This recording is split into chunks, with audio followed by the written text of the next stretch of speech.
Selamat pagi anak-anak. Hari ini kita boleh bertemu kembali dalam suatu keadaan yang sehat. Anak-anak, sebelum kita melaksanakan kegiatan aktivitas belajar mengajar hari ini, maka terlebih dahulu kita awali dengan doa. Mari kita berdoa. Selesai. Anak-anak, Selamat pagi. Pagi. Selamat pagi. Pagi. Tepuk PPK. Religius, nasionalis, mandiri, gotong royong, integritas. anak, hari ini kita masuk materi baru, yakni teks drama.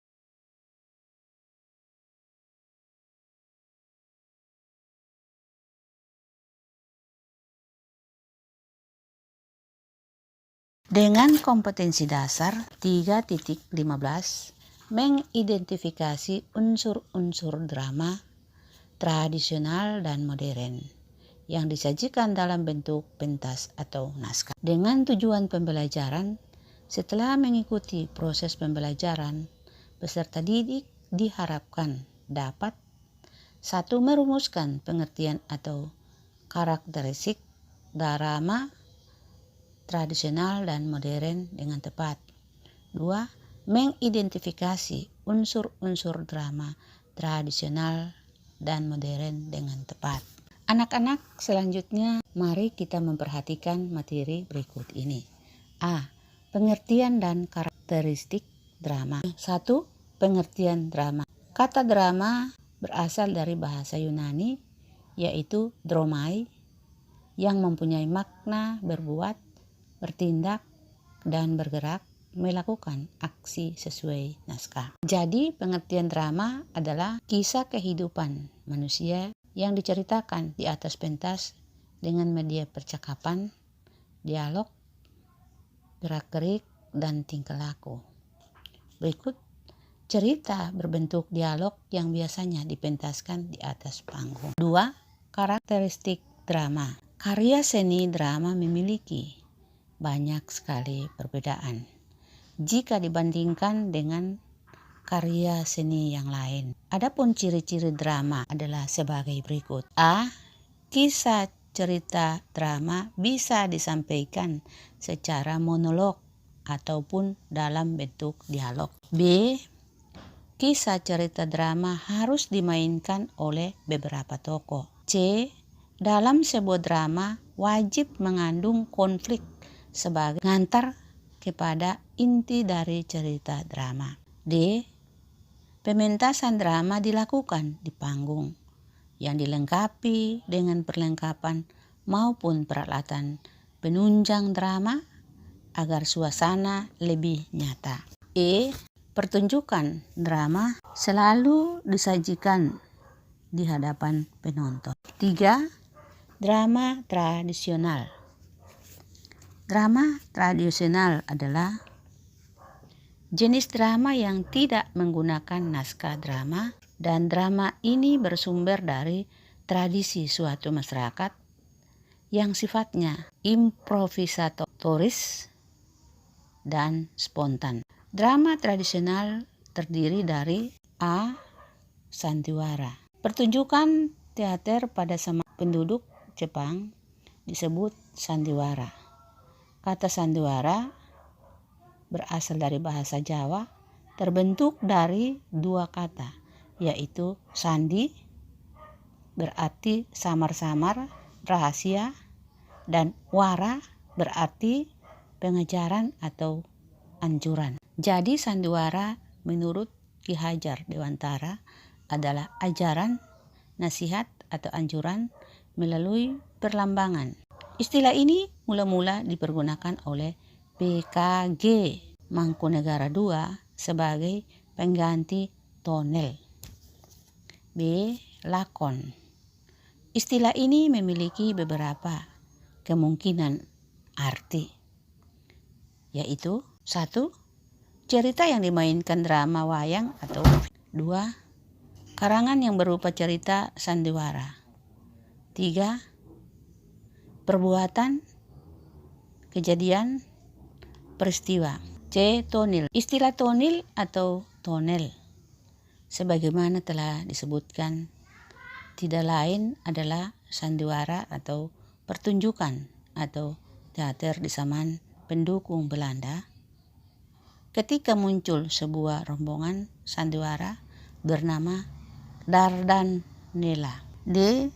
Sendratari. Sendratari kepanjangan dari seni drama dan tari. Sendratari berarti pertunjukan serangkaian tari-tarian yang dilakukan oleh sekelompok orang penari dan mengisahkan suatu cerita dengan tanpa menggunakan percakapan. E. Tableau. Merupakan drama yang menampilkan kisah dengan sikap posisi pemain dibantu oleh pencerita. Pemain-pemain tableau tidak berdialog. 4. Drama modern. Drama modern terdiri dari A.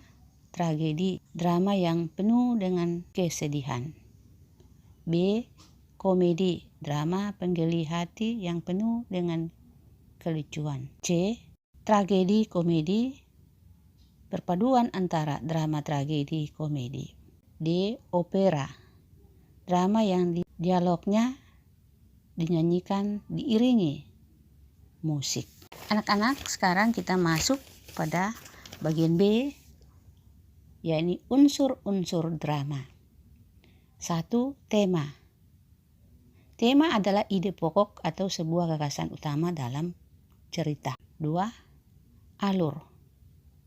Alur adalah rangkaian peristiwa dan konflik yang menggerakkan jalan cerita. Secara garis besar, alur dapat dibagi menjadi beberapa bagian, yakni pemaparan atau eksposisi. Bagian pertama dari suatu pementasan drama adalah pemaparan atau eksposisi. Pada bagian ini diceritakan mengenai tempat, waktu, dan segala situasi dari para pelaku. Jadi, eksposisi berfungsi sebagai pengantar cerita. B. Komplikasi awal atau konflik awal. Pada bagian ini mulai timbul suatu perselisihan atau komplikasi. C. Klimaks dan krisis. Klimaks dibangun melewati krisis demi krisis. Krisis adalah puncak alur dalam adegan. Konflik merupakan kekuatan penggerak drama. D. Penyelesaian. Sekian adegan yang di dalamnya terdapat krisis-krisis yang memunculkan beberapa klimaks dapat diselesaikan. 3. Tokoh. Tokoh merupakan unsur yang paling aktif untuk menjadi penggerak cerita. Berdasarkan perannya, tokoh terbagi atas A. Tokoh utama yang menjadi sentral cerita dalam pementasan drama. B. Tokoh pembantu, tokoh yang mendukung jalan cerita dan memiliki kaitan dengan tokoh utama. Tokoh utama ditandai oleh 4. 1. Paling sering muncul dalam setiap adegan. 2. Menjadi sentral atau pusat perhatian tokoh-tokoh yang lain. 3. Kejadian-kejadian yang melibatkan tokoh lain. 4.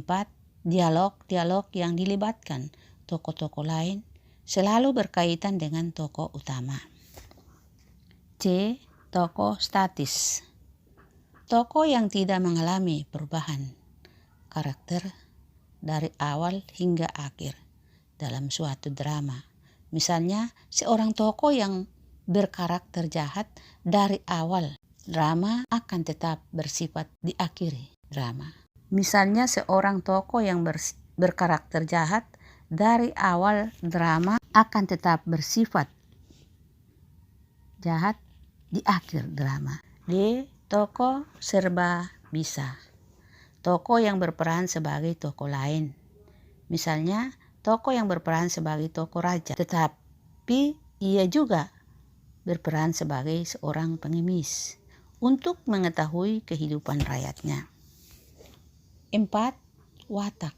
Perilaku yang diperankan oleh tokoh drama. Watak dapat dibedakan atas protagonis adalah berwatak baik, antagonis adalah berwatak jahat. 5. Dialog. Dalam sebuah dialog ada 3 elemen yang tidak boleh dilupakan. Ketiga elemen tersebut adalah A. Tokoh.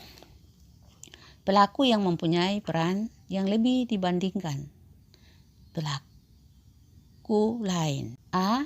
Tokoh pelaku yang mempunyai peran yang lebih dibandingkan pelaku-pelaku lain. Sifatnya bisa protagonis atau antagonis. B. Wawancang.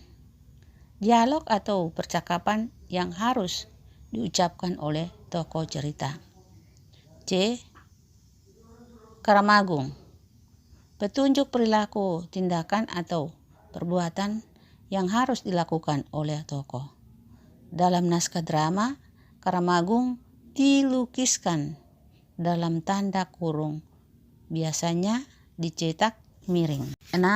Latar. Keterangan mengenai ruang dan waktu. Latar dalam drama dinyatakan dalam petunjuk pementasan.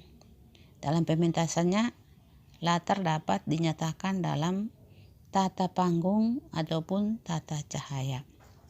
7. Amanat. Merupakan pesan yang disampaikan dari pengarang cerita drama tersebut kepada penonton. Amanat drama dapat disampaikan dengan melalui peran-peran tokoh drama. 8. Bahasa. Merupakan media komunikasi antara tokoh. Bahasa juga bisa menggambarkan watak tokoh, latar, ataupun peristiwa yang sedang terjadi. Anak-anak, sampai di sini pertemuan kita dan kita akan bertemu pada minggu yang mendatang. Selamat pagi. Mana semangatmu? Ini semangatku. Mana? Ini. Mana? Ini.